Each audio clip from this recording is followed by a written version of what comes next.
Shut up and sit down.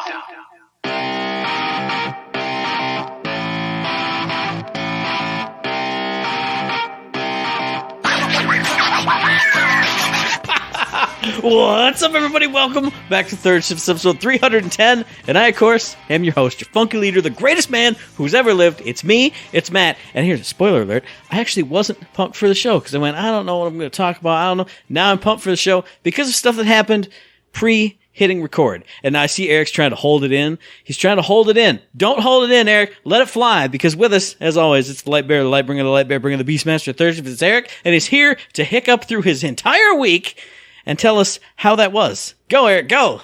Not gonna happen. Come on. Because I have full body self-control, Matt. I have the ability to stop any function I need to at the drop of a dime. And I'm a professional podcaster at this point, so I can make anything work, okay? I'll give you the second half. I Exactly. don't believe the first half, but No, I you believe will. being professional. I'm telling you, you just saw it. You just witnessed it firsthand. I was dying, hiccuping all over the place, thought I wasn't gonna make it, and then I said, nope. Mr. Body, you're going to obey me because I am the boss. I am in charge of this facility that we both inhabit, and I will make you do as I wish. And I shouldn't have waited for the second confirmation. I should have said go on the first confirmation. That's right. I needed because that extra I wish it minute was to do 2 it. extra seconds would have gotten a hiccup right on the air. It would have been beautiful. Yeah, but instead, I'm in control, and here we go. Let me tell you, I went on a little trip. I went to Grand Haven. We went camping with the family, and we did a thing, and it's a little different this time. We actually did what we always talk about doing, but don't ever do, because we usually have a car.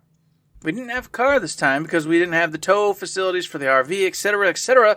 So we had nowhere to go but the campgrounds and whatever they offered us for entertainment. Normally, still lots to do, right? Well, guess what? True to all camping and batten traditions, it rained like 50% of the weekend, if not more. So we were pretty much, chilling inside the RV, doing whatever.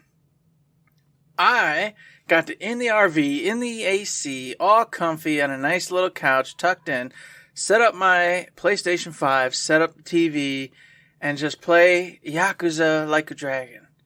And it was glorious. I snuck off and bought a little energy drink, came right back to the campground, boop, sitting there just sipping on my drink, playing Yakuza. Oh man, good old boy Ichi, Adachi, Psycho, and whatever the crazy trash can man's name is. I always forget his name.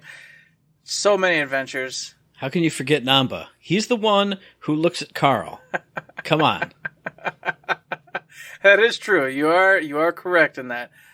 But for whatever reason, I just call him the trash can man. That's a Stephen King, Randall Flagg kind of reference. That's a Battleborn thing. That's a Battleborn Well, yes. It comes from the trash can bird, but the trash can bird also comes from Stephen King's The Stand, where the trash can man reigns supreme. Doesn't really matter. It's all there. It all comes to line. But anywho's, so I'm, I don't know, probably 30 hours, I think, at this point in Yakuza Like a Dragon, having a great time with it. I told Matt already off air that I thought I'd be further along. I feel like I'm still pretty early on. Because I don't know why. I thought the game was... I don't know where I got it from. I thought the game was like about 60 to 70 hours, and then you'd complete it. And maybe that's true. Maybe it's going to ramp up. I don't know. Obviously, I've never seen anything past the first couple times Matt ever played it on air, so I have no idea. I just know I'm going to end up having to take down all the different clans at some point. So this will be my first main one that I'm taking down, as I'm trying to take down a second one. So we'll see how it goes. It's pretty wild. As I already said, I think last week, the side stories are king. You never know what you're going to get. It's just a bag of magic every single time. And I'm loving every minute of it. I'm running around right now in all the corners I'd already explored, doing it again because I got to find those little crests to get whatever the hell I get from it. I don't even know because I haven't turned any in. But I got to do that. That's what I'm doing. I'm just running around the corners trying to get that. As I told Matt, I went to go do a big scene. It ended up being a giant boss fight, the whole 9 yards. I fell asleep, woke up, tried to fight, got my butt kicked, and I stopped right there. It's just awesome. It's so cool just playing this RPG in the Japanese city environments, etc., and not in your typical fantasy world. I mean, I know, like, obviously Persona's done, stuff like that too, but it's always in dungeons. This is on the streets, running around, beautiful lights everywhere. Oh, it's just glorious. I just feel weird hearing you talk about it and Shay talk about it, I'm like, yeah, I know. Like, I did this like a year ago. Mm-hmm. Oh man, it's so crazy and wild and new. But yeah, I did it. Yeah, I know. Yeah. I That's did the it. story of my life with you, man. I did it. All these games you take 2-3 years to finally play, and I go, oh yeah, man, finally got to it. Man, that's been like great. one game. Come on now. It's great. I'm glad he finally played the game. I told him to play when I was playing, but he didn't. Yeah, same. It's like, Nier Automata, this. What else have I played that you're gonna, you're gonna newly discover? Wow, look, this is actually a cool thing. Here we go. Man, at least I'm such a pal that I do take the advice of my friend and play the games. He actually goes, Eric, seriously, these are the games you gotta play, dude. And I actually do. I take the advice of my friend. James tells me what to play, and I play that. Yeah. Yes, got him again. Get him. So, anyways, besides Yakuza, I've also got my hands on Cult of the Lamb. I'm still pretty early on. I've only got a couple nights in, and I'm not going to lie. I love doing the show. I love it. Okay. But right now, I'm just like, God, I just need to get on and see what the old Bob's doing. What's Bob up to? Howard's dead, so I got to go make a new Howard. Got to go farm me a new Howard. I got to farm a new Jenny. Chet's probably dead. He's on his way to dead. I'm sacrificing the first chance I get because he just wanders around and doesn't do anything. He's useless. God. It's fantastic. This game, I don't typically play the village simulator kind of things. I don't even like roguelites. But for whatever reason, the mix and just the flavor of this game is fantastic. You trying to resurrect Satan, basically, and doing whatever it takes to do so. Learning that your cult followers are just there for you to use as needed. And getting that through your head. And not being like, oh, it's like Animal Crossing. I love my little pets. I love my little people. And I want to respect them and take care of them and get them nice things. This is the opposite. You want to build nice things for them so they last longer, but to use longer. That's all it is. You don't care about them. You want to use their prayers to get you more power. You want to use their meat when they die to feed the other ones. So on and so forth. And it's such a great and glorious difference. And it just gets me going. Makes me interested and makes me want to engage. It definitely, it was on the list anyway, but then hearing all your cool stories and stuff of just naming the villages after people we know and the organic stories that come about because of that, the crazy interactions and things. It is so weird though, because that sounds amazing, but then I hear you talk about, oh, well, I had to go back and I had to make food for the idiots because they were just starving. And I was like, oh man. The village aspect, like I said, I was concerned about. In my brain, it's like this balancing act. Like, this is going to be excellent, super humongous, awesome. But I don't want to be in a dungeon like you told me about. And then, oh, by the way, everyone's dying at home because they're so stupid. That's like being at work. And maybe that's the best part. We can't get anything done. Come help us. I was trying to go have a fun thing. I don't know. Now, the difference is this is early game. Because the best part, Matt, is as you get more prayers and you get your powers, you get to unlock new abilities and new buildings, new facilities, things like that. And when you do that, some of them are like a food storage shack. So I'll be able to just make a bunch of food, store it in the shack, make sure one of the villagers gets food out and feeds the others, and then I can go. Right now, I don't have that. Yeah. So right now, I'm just cooking food, throwing it on the ground, pigs at a trough. Come eat. Come eat, children. Come eat. And then I leave. But some of them don't eat because they're stupid. You know what I mean? Then that's where the problems are coming in early on. Later in the game, once I've gotten some more unlocked, that won't be an issue anymore. So it's like the growing pains. You're teaching your idiot minions to do what they should do, and getting the facilities in which you can make their lives easier and therefore make your life easier. I believe that, but if you continue to name them after the people we work with, even that, hey, go get the food out so none of you starve. Oh, I just wandered around instead, and I slept on the poop, so I'm dirty, and I stink now, and nobody will come to me. Oh, yes, that's another beautiful story. Because it's another beautiful story. I can come to work with and be like, man, you won't believe what Bob did today. It was just a joy going into work this morning, telling Jenny I murdered her. I sacrificed her to our god Satan, and she looked at me like, I don't understand what you're saying, and I don't like it. And I just went, yep, this is how I start my morning. Maybe that's why she disengaged in conversation. I don't know. See, I'm always nice. I go, hey, Jenny, how's it going? Did you do anything fun this weekend? And you, hey, Jenny, I murdered you. And I'll murder you again and again and again. Over and Why over. won't you talk to me? I'll be at Jenny 17, I promise you. So yes, Cult of the Lamb, definitely recommend it. Roguelite, village, sim game, all mixed into one. Beautiful graphics, the music. I rarely do this. I put on both headphones because that music's so good. You're just sitting there and I'm just bopping my head and I'm just grooving to this music and I'm having a good old time. And the roguelite portion is fun. It's not complicated. It's not crazy. I don't think it's doing anything particularly special, but it is a lot of fun. And then, of course, finding all the side routes, getting the tarot cards, and then building your character up, much like you do in every roguelite, where you're trying to get as powerful as you can and get to as far as you can. Except for here, instead of it being one thing where you're like, boom, all the way through if I get powerful enough, you're locked off. You're only going and doing certain missions. So as long as you make it to that end and that mini boss, you're good. And then after several mini bosses, you'll do the real boss. But you're not going to be like, okay, I just did that boss.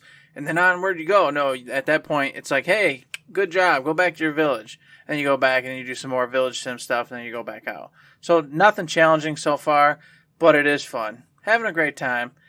Can't wait to play it some more.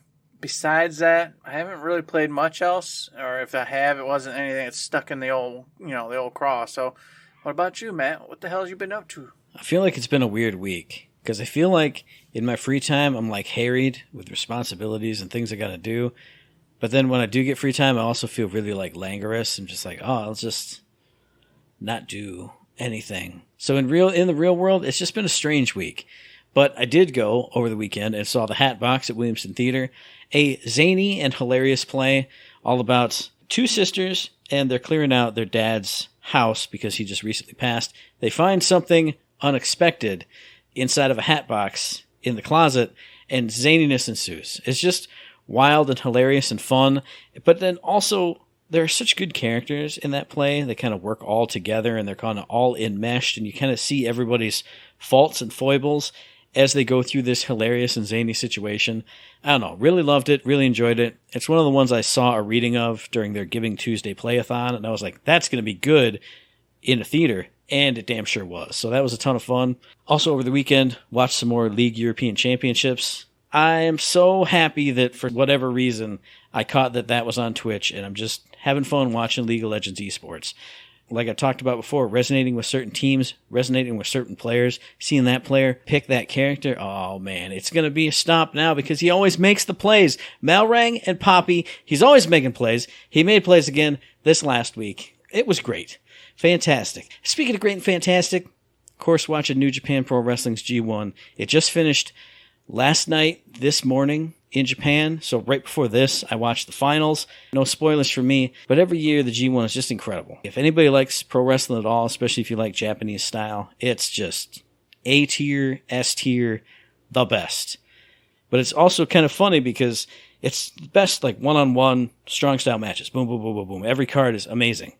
But then as the G1 ends, they start bringing back the tag teams, the junior heavyweights, all the other styles of wrestling. I'm like, oh man, I have been missing some good tag team matches. I have been missing some good six-mans. I have been missing the light heavyweights. It's great. It's fun. And then, speaking of great and fun, I played and streamed Final Fantasy V one more time. And it was weird because I played so much off-stream, just leveling up the job system like I talked about, because it's just a dopamine hit. I see the numbers go up, and I master the job, and I move on to the next one, doot. So it's weird getting back into the story. Like, oh yeah, this big traumatic thing just happened in the story right before I saved. Oh yeah, we gotta explore and go on and do more things.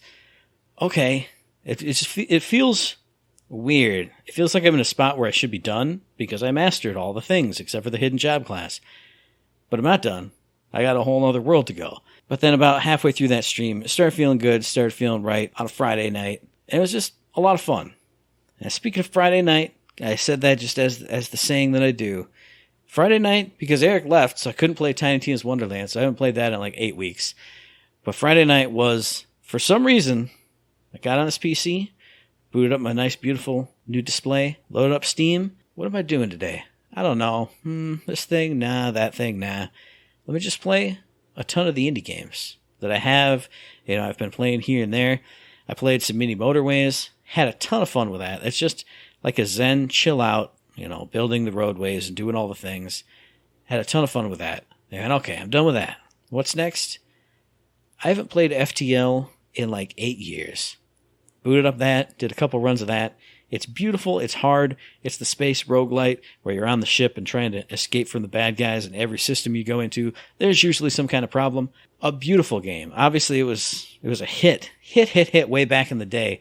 Every time I play it, I go, this was pretty good, wasn't it? And it amazes me every single time. Oh yeah, this is phenomenal. I should be playing this a lot more. Another game just like that I played right after that, I did a few runs of Loop Hero. The game is so much fun. It's interesting, but it's so chill. Like, you don't interact a lot. The battles are auto battles. You just equip equipment as you go. Place tiles if you get tiles after each battle. So I should do that more. Like, while I'm doing something else on the side, let the hero go around the loop. Just kind of have one earphone in, check him out. Okay. Oh, hang on, pause. Got a bunch of equipment. Do. I should have that running like idle more, because that's a ton of fun. Even on loops where I don't even come close to spawning the boss, let alone beating the boss. But all right, I'm going through. I could push my luck one more loop. Oh, I barely did it. Take it home. Build a thing. Then another game I've been playing is something I'll talk about a little later in the episode. It's not actually a release. It's a game that came out. I didn't even know about it. I started playing it this week. I can't get enough. Speaking of that, Eric, tell us about a game that did release this week that nobody's going to be able to get enough of, because it's great. All I'm hearing is good words. The good words all around. And of course, that is Rollerdrome. Dun, dun, dun, dun. Released August 16th, 2022 for the PlayStation 5, PlayStation 4, and of course, Microsoft Windows PC, because PC gets everything these days. I'm still starting to think that might be the master class. Maybe I go all in and stop buying these PlayStations. That's not going to happen. You can't just have the PC be the only thing. Eric, no, you know why. You know why. I know why. Because it blows up constantly. It's unreliable. PCs are insane. They don't listen to you. They don't do what you want them to do. Whereas the PlayStation, you know what? I push that little button. It works every day, all the time. Now, you say they don't listen to you. I think they don't listen to you. Because my PC runs fine. It's great, and I have lots of fun with it, and it doesn't explode. But you also just go buy one. I'm a crackhead, That's and true. I try to build them and do things, which I shouldn't, because I'm not skilled in that area. But I do it anyway, and they work for the most part. But that's not what we're talking about. We're not talking about the damn PC. We're talking about Rollerdrome, and what it is. It's an awesome, cool third-person, beautifully like just drawn. It has that like weird, cool drawing aspect kind of coloration to it. I don't know what I'm trying to say with it. It just looks like somebody drew it and then they made it into a game instead of like, your typical stuff. It looks to me like a comic book came to life. Yeah, that's like a that. good Like way in a to say it. 3D way. It's just kind of like you popped off the page and you're in comic book world. Exactly. Those colors, the contrast, all that stuff. Yeah. The whole thing to it, yeah. And you the main character, you roll out and you go into the literal Rollerdrome, and what it is this huge arena, environmental area. You're on your skateboard type thing, and you're flicking, you're doing tricks like Tony Hawk, whoever that skateboarding guy is. You know what I'm saying? Woo woo woo! Whole time, Stop saying you're chasing skateboard. after. You're on roller skates. You're literally on roller skates. You're on these wheels. I don't even know what they are. You're doing these tricks. You're trying to save your mom. You know, you're on an adventure in the fantasy world, trying to save your family. It's your typical RPG. Stuff's falling apart. Stop. We're going to redo the whole thing. Stop. No. Everything you say is wrong. I had to do it. It was so much fun. I was like, I'm going to completely just lie and derail this whole thing. It's terrible. Earlier today when you said we were going to tag team it, I was like, you know what? This will be the perfect bit. But then I looked up and I was like, Matt's not going to do that bit no more. He's got a game. He's got a release. So I still couldn't help myself. I had to do it. It felt right. It felt good. It was going to be a fun bit, but I mean, it still was a fun bit. We did it. We did the bit. It was good. We did the bit. So yes, you are on roller skates. You go into these huge arenas, and it's part of this televised whole thing. You're trying to get to the top, be the champion at the Rollerdrome. And on the side, there's like a little side hustle that you can participate in or maybe not participate in, but there's a whole political group that's involved with trying to stop this whole craziness because, of course, in the Rollerdrome, you're over here killing people, literally killing people. They're trying to kill you. It's all televised for the amusement of the people, of the public. It's it goes into a lot of like, little political stuff and everything. But like I said, the main game is you and the roller skates, you out there pulling off really cool tricks, rocking and rolling third person style. And as I did say, it does have that Tony Hawk, feel. That's what everybody's talking about. I didn't play Tony Hawk. I don't play these types of games. So I couldn't tell you, but I will tell you that just from watching it being played, it was really sweet because you have different guns that do different things. You have like your rail gun, you have your pistols, you have like a shotgun, and you've got to use them intelligently. So while you're trying to pull off these tricks, you got to get rid of the snipers that are out there, trying to snipe you off your old peg. You've got melee guys running around trying to knock you down. And then you got guys with like enforcers, shield dudes. So you got to be like, okay, well, shield guys, I'm going to use my grenade launcher, stun them. They're going to stumble around, boom. Then you take them out with your shotgun. Snipers, if they're real far away, get your rail gun out, be super accurate, pow.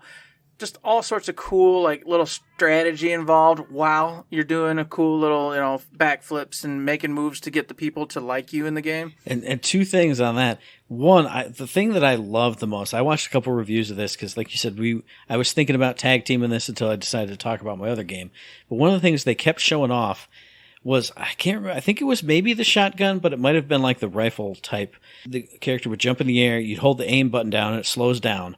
But then if you kept your reticle on the enemy long enough, then like a timing minigame would come up, and two crosshairs would come together, and if you shot right as they came together, you got like a huge damage bonus. And something about seeing the dude, flipping up in the air, doing a flip, upside down aim, but he didn't just go wham, wham, wham, wham. It was upside down aim, and then pow!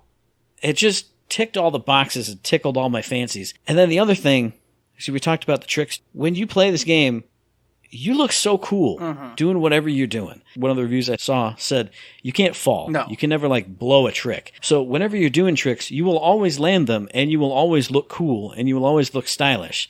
And I was just like, that's perfect, because there's nothing worse than playing a game like this, which we haven't talked about difficulty yet, but looks pretty hard in certain scenarios if you're not doing what you're supposed to be doing. And then, I'm going to try and do a trick and do a shot. All right, I did it, but I landed on my head, and then I got hit by the grenade. Well, that sucks. And now you're dead. But instead, you're just free-flowing. Zoom, zoom, this trick, that trick, do a jump, do an overflip. You didn't kill the guy, but you still landed, and you're still sliding, you're still looking cool. And that's just it. You're always moving. You don't ever stop. So it's just moving naturally, and then you're just controlling when to do the jumps, and obviously when to, how to shoot, when to shoot, etc. And as you said, while you're doing the tricks, you can do the shooting. So if you're close range, while you're upside down doing a triple flip, you pull out your pistols and you're taking out the baddies, landing that hit because, like you said, you land everything, and away you go. And of course, you're going for the high scores. You're going for high scores to complete the level, but you also have objectives, and this is where the difficulty comes in. They'll be like, all right, make sure you get this percentage of a score. Make sure you take out these particular enemy types doing such and such, and make sure you complete 3 triple, kick flips or whatever the case may be. That's the challenge. And then later on, from what I hear, it's really bonkers because they'll have flying type enemies, so you have to use like a railgun type ability, and you have to really get strategic. So they'll be like flying dudes, there'll be snipers, there'll be melee. All of it will be coming at you. And then on top of just that, and having to get, a certain score and do certain tricks, you've got to kill these baddies. You got to do this, you got to do that. Accomplishing it all is crazy. Not up my alley. Sorry, just not up my alley. I was originally wanting to watch this, and I was thinking about checking it out. It was one of those kind of like maybes games, but man, after watching like a few reviews today, I was like, nah, I don't know. And the sad part was one of them saying it was pretty easy.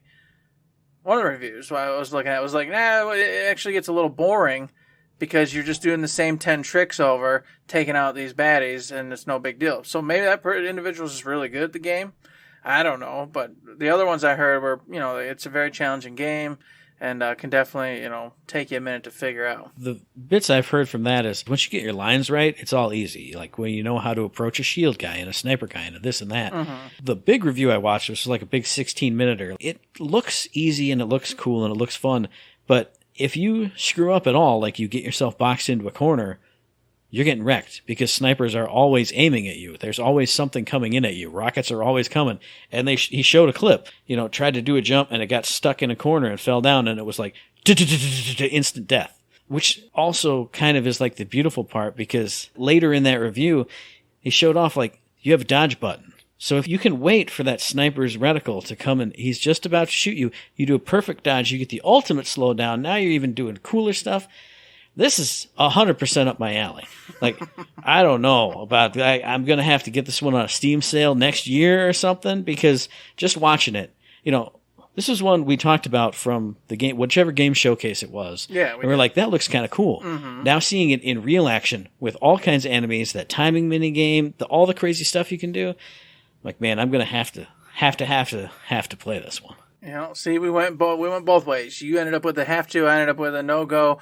And last, I'll make it really short. The other part, I was telling you, the political side or just the weird side is in between matches, you're going to go into a first-person sort of view, and you'll be inside the back area, or the lounges, things like that. And you can explore, you can check out the notes, check out the tables, kind of see and overhear conversations. And that's where you'll learn sort of like what's going on in this competition.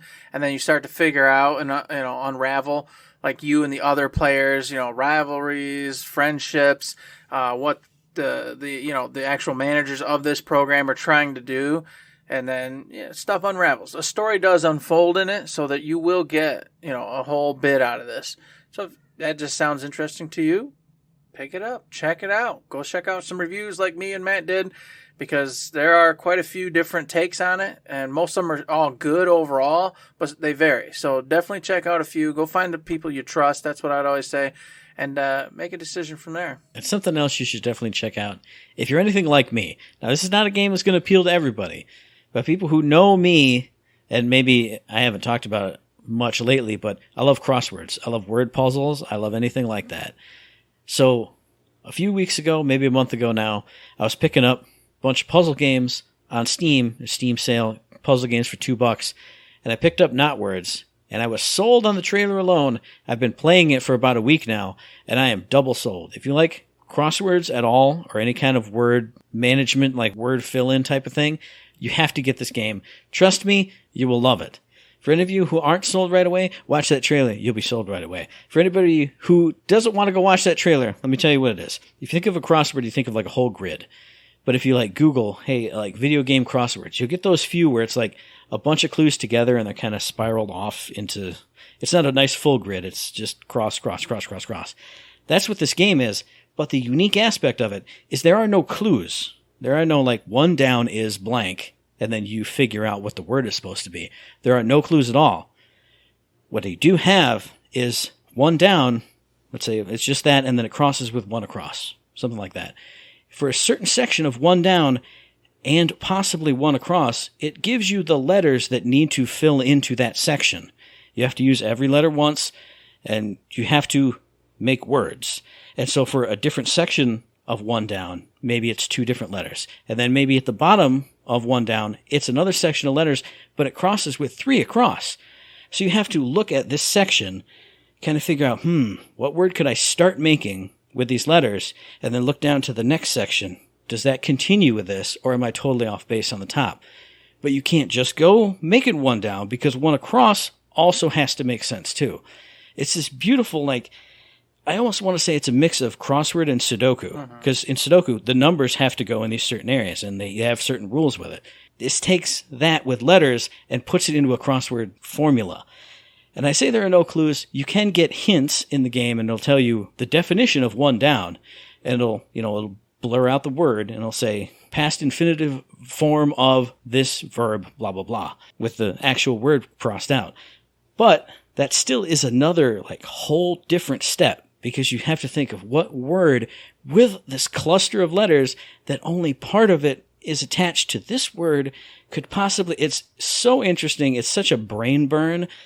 Some of these puzzles I look at and I get them like that. Every one just comes to me. It takes me 30 seconds to do a puzzle. Some of them I'm staring at it for 5 minutes, because you know how it is with crossword brain. Sometimes it's just not coming. This takes that to a whole nother level, but in such an interesting way.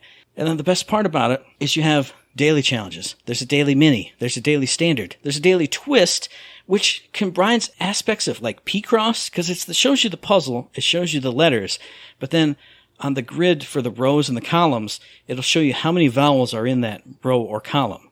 So as you start building your words, you see it goes down from 2 to 1 to 0. Oh, but that word in that I want to put in that row has another vowel, so it's not that word. So I got to boop, boop, boop, delete that, rebuild it going the other way. It's so good. It's so awesome. This is a game that came out in April of this year. I had no idea about it. Developed by two guys, Zach Gage and Jack Schlesinger. It's on Steam. It's on mobile. It's amazing. And the other cool thing, I booted it up, and by default, it's like, hey, August puzzles. Go into August puzzles. There are 30 daily puzzles, just in this different section from the other daily thing. There are 30 challenge puzzles for August. And I went, okay, there's also an archive. How far back does this go? This goes all the way back with daily puzzles in this daily challenge thing, all the way back through January of 2020. So you built in have 2 years of puzzles, plus however many come afterwards in just that section.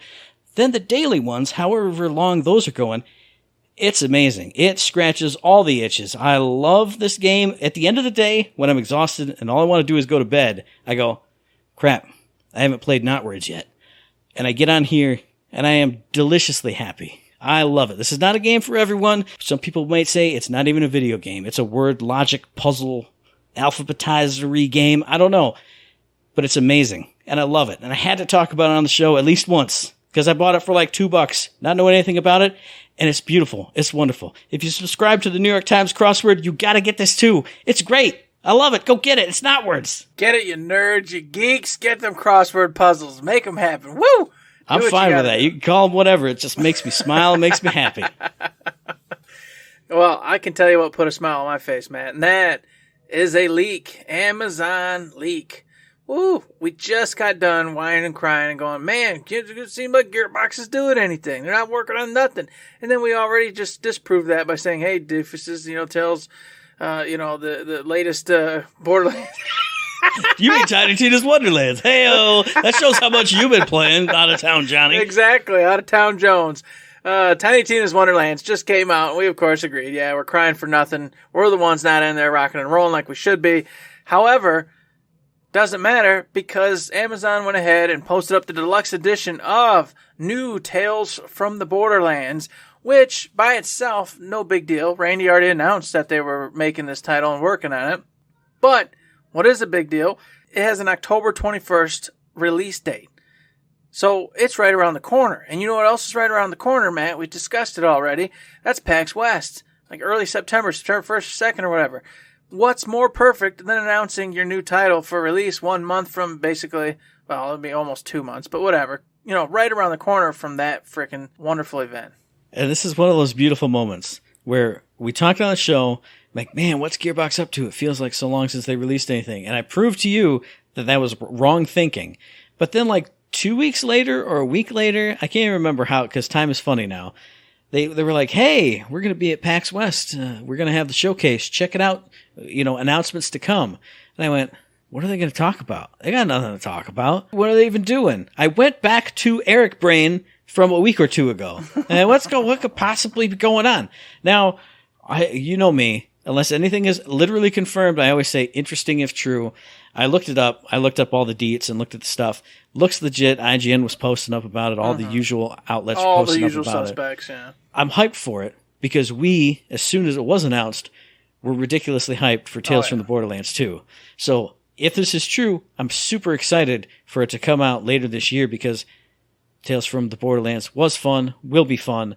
The only thing that I'm a little, I'm not iffy on, in one of those listings of the details that were on that page, it says, only 2 of the 5 episodes will be available at launch. So the other ones are coming soon. Which, again, Tales from the Borderlands 1 was released episodically, but I played it after the fact when I bought it all collected in one edition for like $10. So to me, that's just one continuous adventure.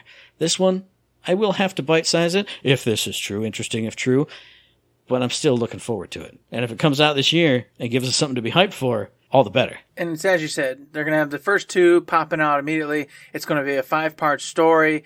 It's going to be set on Promethea, as far as I'm remembering. And it's going to have returning characters, but it's going to revolve around a whole bunch of new characters. So you're going to get a whole new cast, rocking and rolling. And they go into detail about the characters and kind of like their little backstories. You can go read up on that if you want to. We're just giving you the gist of it.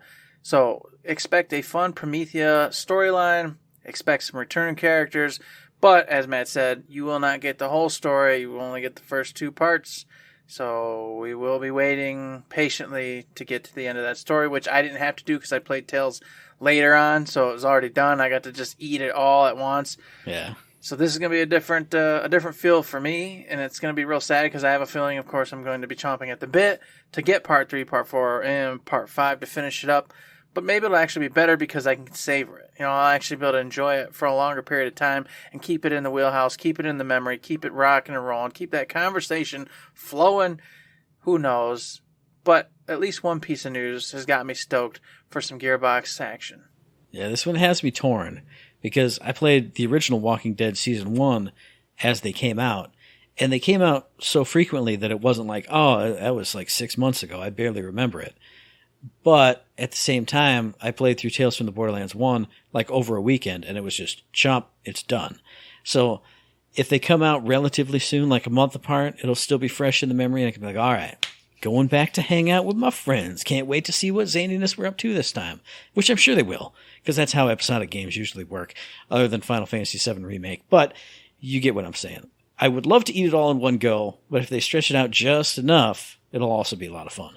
Mm-hmm. I agree. So can't wait now. PAX West starting to build up, starting to get some, good momentum going. And of course, this has nothing to do with this, but Gamescom is right around the corner as well. Yeah, I saw that on Twitter today too. Yeah, I rarely pay attention to Gamescom because typically there's not much else said there. It's usually just some extra trailers, even repeated trailers that we've already seen. But, of course, Jeff has been just on a rampage this week going, you're going to get a brand new trailer for this game. You're going to get an in-depth look at this game. You're going to get this for this game. So, nothing like, no big, oh my God, I didn't see that coming. But it sounds like Gamescom's going to have a ton of, new information on all the games we are looking forward to. And that alone, I don't care if there are any big, oh man, world premieres. That's exciting. Especially since Callisto Protocol is already, going to be a big player there. And I can't wait to play that. So I'm all about it. Yeah, I looked at his little list. I think him and Twitter Gaming both tweeted out some games that were on there. There was something else on there that I knew you would like, but it's not quite up my alley. I can't remember what it is at the moment. But like you said, if there are no new world premieres and it's just in-depth expanded stuff about the stuff that we are already super hyped for, that's awesome in itself. But at the end of his Gamescom opening night, there's gonna be a world premiere. There's gonna be some surprise. He's gonna have one surprise at least. Jeff loves doing it. Elden Ring DLC Pack 1, and something good is gonna be there on top of the already good stuff. Yeah. So you get that cherry. We're getting a decent cake. It's not the big end of the year cake. Where we're eating all the video game awards cake, but we're getting a decent cake with a little cherry, and I'm looking forward to it. And we'll get to just yap about it all on the show about what we did see, what we didn't see. It's a wonderful thing, Matt. A beautiful thing. And speaking of yapping about things on the show that we did see, something I didn't even know existed. I was sitting there at work with my headphones in going, oh man, I wonder what we should even talk about on the show. And you burst in the door like Kramer from Seinfeld. You went, hey, it's me, Eric. Hey, did you know THQ Nordic Showcase is today? Check it out, idiot. And I went, I am going to check it out, idiot. And you watched first because you went to lunch and you watched half of it and you went, I don't know, there's nothing interesting here. And I don't like video games. I don't think I'd rather just work on my deck. I think that's what I'm going to start doing as my hobby. And I went, right. And just like last time, I went, oh man, there's nothing interesting there. Shucks, that really sucks. So my expectations completely bottomed out. I was like a U-shaped horse. I was sitting on that U-shaped horse.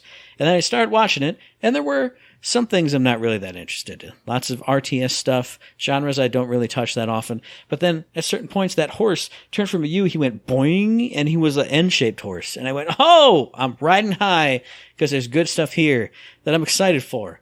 And I'm going to start it off. You start it because I got one thing. That's it, Matt. One. I mean, a lot of the stuff isn't stuff I'm super, super hyped for, but there's a couple things that really stood out. But first and foremost, I'm a wrestling fan. I'm an AEW fan. I would be remiss if I didn't mention AEW Fight Forever. The first look at some gameplay of it, obviously, it's not raw gameplay. It's staged gameplay. It's this and that. It's way too early to even judge it or look at it, but I was excited to see it. It made me happy. It's been a phantom forever. Now I got to see a little bit of it. And it looks too early to judge it, like I said. But if I didn't talk about it, I'd get a tweet from Generic. Hey man, surprised you didn't mention AEW game because I was in there. Stupid. What are you, an E-drone? What is? I have to respond to him. Now I don't have to do that because I talked about it. There you go, generic. Oh, goodness. I did see that. Unfortunately, about halfway through, I just skipped over that just because it's not for me. So Right, I passed over the rest of it and got onto some more stuff. The one game, man, the only game in here that had me, like, in particular, like, oh, crap, maybe I'm going to keep my eye on this one, was Alone in the Dark. Oh, okay, I'll give you that one. I was going to say, you better say the right one. That one is on the list, so it's technically a right one. Oh, okay. Yes, Alone in the Dark. Now, I never touched Alone in the Dark. Never played it. Yeah. However, I loved Silent Hills. I loved Alan Wake. I loved Resident Evils. And younger me, long time ago version of me, the nerds, the real nerds back then, were like, hey, if you like those games, you should play Alone in the Dark. I never did it. I didn't listen to them. They were nerds. Who listens to nerds, Matt? Nobody. So I didn't take their advice. But from what I hear, that's kind of like an OG type game in this whole thing. The paranormal, weird kind of vibes, murders, things happening. So when this popped up, that they're redoing a brand new Alone in the Dark, a reboot, of the whole thing, I was like, well, you know what? Maybe this is the time. We don't get the Silent Hills of the world anymore. We don't get as many Resident Evils. And besides that, Resident Evil has changed. It isn't even what Resident Evil was in the first place. That type of game isn't dead, but it's definitely, in remission in the background. So I did watch that trailer, and I did go, you know what? I'm going to give this one a shot. I'm going to watch it. I'm going to check it out. And, of course, it has some folks from Amnesia and Soma. Now, Soma I played a little bit of, kind of fell off. Amnesia I played the hell out of. So I'm like, well, those games are freaking terrifying, especially Amnesia. Soma's a little more just kind of chasing you around thing. Kind of an adventure game, too, yeah, right? Yeah, it's not, I don't know, it wasn't Amnesia. And Amnesia what I was looking for. So if you got people on board that are, I'm reading over here, and I didn't know this. The game monster designs are by Guy Davis, Evolve and Pacific Rim. Holy crap. Yeah. Well, that's definitely boosting something right there. So if you can keep some really cool monster designs in there, you can get some of the writers, etc. behind Amnesia in there, this has possibilities. So I'm going to pay attention to it. I'll be watching out for Alone in the Dark. Obviously, it's probably far away. I don't imagine it's anytime soon, but hey, whatever. I got time. There's a million games to play, Matt. So for me, that was the only one on this list that I really went, hey, did the whole check mark. Kind of was like, there, that's one I'm going to look at and pay attention to. Whew. Well, I put that one on my list too, not because I love survival horror, but I do like dark themes, and I do like the atmosphere of this game, like the style. It reminds me of like Cthulhu stuff. Something happened in like 1920s, because there's like a flapper girl, you have your weird fedora hat on. Mm-hmm. I love the style of the characters, I love the style of the time period, so I'm going to be looking forward to that one. That's a right one. I'll give you a check mark for that one. All right. Now, I have a few others that I'm just like kind of, that looks cool. It looks fun. I'd play it if I got it on a sale or on Game Pass. First up, Recreation, a zany arcade racer / track maker. They showed people putting down ramps in the middle of this world and cars driving off into nothing and wrecking and being all kinds of crazy stuff. Big, giant duck props and all kinds of crazy stuff. Again, not something I play all the time. I'm not like a Trackmania person, but playing it on Game Pass, especially PC Game Pass, if they got it on there, that'd be a ton of fun. One that's kind of stood out for me just because it's a chance to try out a video game series that I never played before when it was out and about on PlayStation 2, I think it was. Destroy All Humans 2 Reprobed. I was watching that. I think the second one was less well received than the first, which already had a remaster. But I was watching it going, again, if it shows up on Game Pass or I get it on PlayStation or on a sale somewhere, I'll give it a shot because I never did before. I think I rented it, played it for one session, and then I had rented like a cool RPG also with it. And I went, all right, that's cool. Let me try this out next. And I never went back to it. So I feel like it did a disservice to Destroy All Humans. So other one that I am a little more excited for was a little game called Space for Sale, where you are like a little space explorer. You land on a planet and you have to build it apparently to like customer expectations. So people would come in and buy this plot of land that you've developed. And I don't know why, because I'm not really a tycoon or a Sims type of gamer, but it put me in mind of an old Xbox Live Arcade game on the 360 called Outpost Koloki X, where you were building a space station. You had to meet certain goals, and you had to put this wing on the space station to generate enough power to build this thing, which gave you enough of this other resource so you could take away the power, build a different thing, that then you could build this other thing to reach some goal on that stage to make people happy. And I love that game. I played the ever-loving crap out of it, and this kind of gave me those vibes. Will it be the same thing? Will it scratch all the same itches? I don't know. But it was just a cute builder game that put me in the mind of that one. And I love that one. Maybe this one's worth a shot too. And then we get into the two that really were standing out for me. Both from a series that I've never played before. First one was Jagged Alliance 3. And I went, what's this? They told a story about somebody looking for mercenaries and all this stuff. But then they showed the combat. And people were moving on a grid and shooting guns and then moving a little bit more and shooting and taking cover against walls. And I went, that is XCOM. That is Wasteland. I loved what I've played of both of those series. That's going on a list. If I get it on sale, if I get it on the PC, especially pointing and clicking and moving people on a map, love that kind of stuff. And then the one that stood out the most, I think they showed it off first in like the little snippets trailer bit before they got to the people talking. Outcast 2. I've never played Outcast 1, which is how they introduced it. Oh, Outcast 1 and the series is coming back. I don't know what it's about. You're a dude flying around on a jetpack, shooting a gun. You got weird powers. You got a shield. You got melee abilities. This put me in mind, and it's not the same thing, but it gave me that same vibe of Advent Rising on the original Xbox. A game I will never shut up about because I loved it so much, where you were a space shooter dude, and then you got telekinetic abilities, and you could keep leveling up your abilities and be really awesome at this and that and the other thing. That's what this put me in mind of. And it also looked pretty beautiful. Like when he was flying around on his jetpack through maybe just a stage, maybe an open world.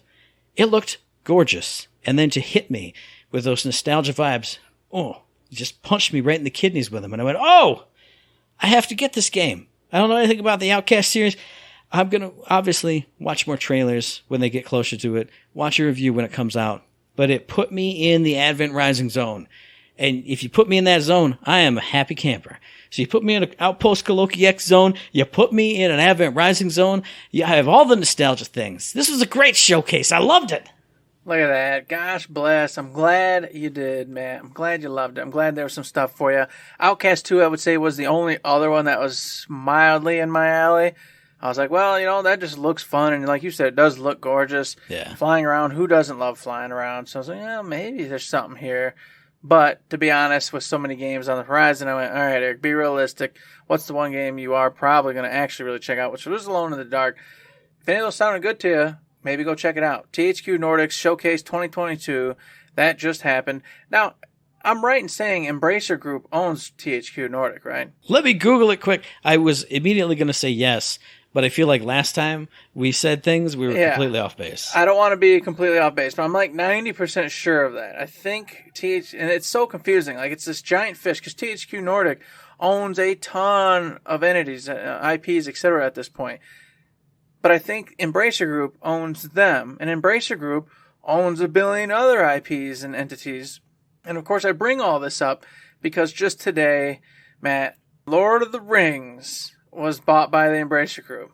Gaming, movies, comics, everything. They own Lord of the Rings now. Embracer Group owns Lord of the Rings. They can do anything they want. Theme parks, whatever they desire, they own it. So, cool, I guess. Hey, Embracer Group, woo! I mean, they also own Gearbox, so I mean, one good thing getting owned by another good thing. And then on top of that, they also now own limited run games. Oh, wow. So, yeah. So they also own them. They did some more, man. That wasn't even it. I know those two off the top of my head, but they bought up several things today, and it got the Twitter all aflame. A couple things. First and foremost, yes, according to Wikipedia, this was formerly THQ Nordic, so they have either acquired them or just surpassed them. Surpassed them as a bigger entity or power or whatever. Yeah. Second thing, what does that mean for the Amazon Prime Lord of the Rings series? Like, they own it. It's still coming out though. Still hitting, still coming out. But yes, Embracer Group now owns Amazon Prime's Lord of the Rings. That's so weird to obviously it's done because it's going to come out. Yeah. It hasn't even come out and now it's changed hands. You've already bought it and it's changed hands and it's wild. I don't know. It's the topic of conversation we've talked about before, and others have done it a million times. It's just like, holy cow. Should I be happy about this? That this super financially secure company now has this stuff and in theory hasn't done anything wrong yet. But on the other hand, is it cool to have this parent company owning everything? It's weird. It is a bizarre one too, because whenever you hear somebody has the exclusive rights to anything, like for me, I think of the NFL. Madden has the exclusive rights. EA owns it. All the other good games went away. And they just made them this way. But with Embracer Group, like, oh, nobody else can make a Lord of the Rings game. Initially, my brain says, well, that means we don't get any weird, cool, unique takes on it. It's just going to be the way that they want it. But with Embracer Group owning all these studios all around the globe, it puts me in the mind of like the Annapurna Interactive Showcase we just saw. Maybe this small team has a cool little Lord of the Rings idea. They would have never gotten the rights to it. Now they can. Maybe this big giant team wants to make an action game. That team over there wants to make a turn-based RPG. This team wants to do a real-time strategy. Time will tell. Mm-hmm. Like we said with Embracer Group from the beginning, I don't know, but hopefully really good stuff comes out of this. And that's all I can say, too. Is I hope we see all the different developers and publishers, etc., that have all been gobbled up by Embracer and see them do something with it. They've got 1 billion IPs at this point that they can play with. Mm-hmm. I hope they actually produce results, and results that I want, because I'm greedy and I want things to be me. So I want them to do things that I want and things that I'm going to enjoy. And I haven't really seen much of anything from them, so I can't judge yet. But I'm going to be watching you, Embracer. I'll be watching you, and we're going to make sure we fix you if we need to. We say we haven't seen anything from them, but we also don't really know. Like, maybe some stuff that came out is owned by them they own that we have no idea about. Yeah. But if you want them to do the right thing that you want, then I want them to acquire like the Harry Potter franchise and then never do anything with it. I want them to just stop Harry Potter forever. Now, see, I'll bring you back up though by saying that that's the other thing that's on Gamescom opening night is more showcases of Harry Potter Legacy or whatever it is. Hogwarts Legacy, that's it. So be happy for that one. See, turn your frown upside down just like you just did. You did it. I saw I'll be flying on my broom. Woo-hoo! There you go. I'll be playing Quidditch. I'm going to put on my wizard hat. I'm going to find the boofers and the boffers and get the snitchity snitch. Oh, my God. So what about you out there at Podcast Listener Land? Because I can't take this anymore. What are you thinking about Embracer Group, about that THQ Nordic Showcase, about any of the stuff we talked about Tales from the Borderlands 2? Let us know via the email, thirdshiftme@gmail.com, on the Twitter machine at ThirdShiftME, and find us on Facebook under Third Shift.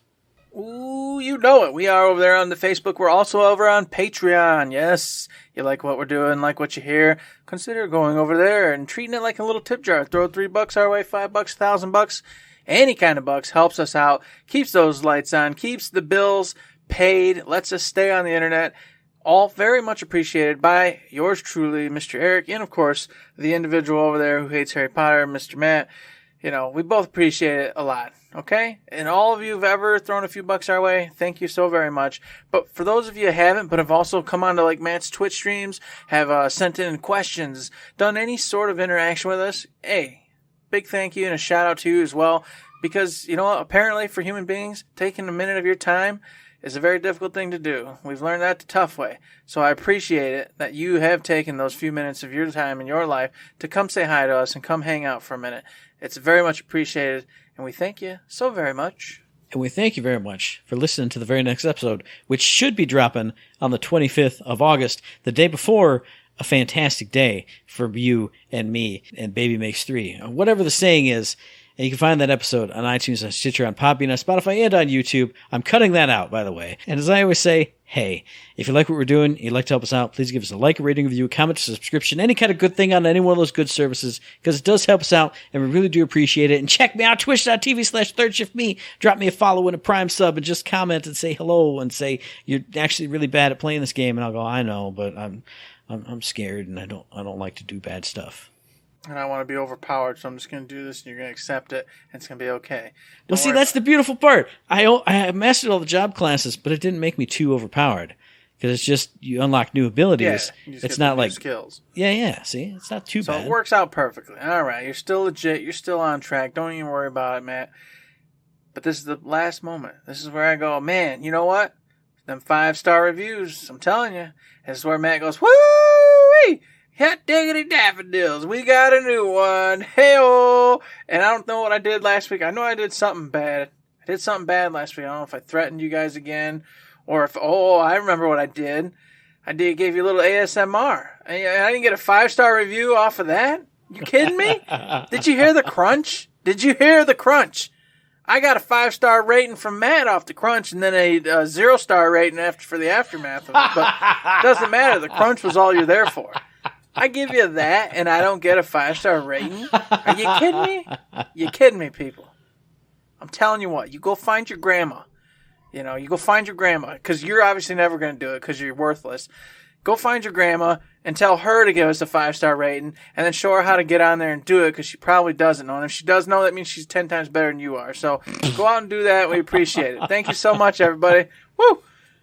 No, I'm just kidding. I do. You guys are all cool. Anybody that listens to the show is awesome, but it's a bit, okay? As we always say, don't at me. Third Shift, home of the 5-star ASMR. And until next time, when your grandma beats you up for trying to teach her how to do something she already did, maybe she was double nickels 55. I don't know. But until that time, there's nothing else to say. But don't forget to say yay.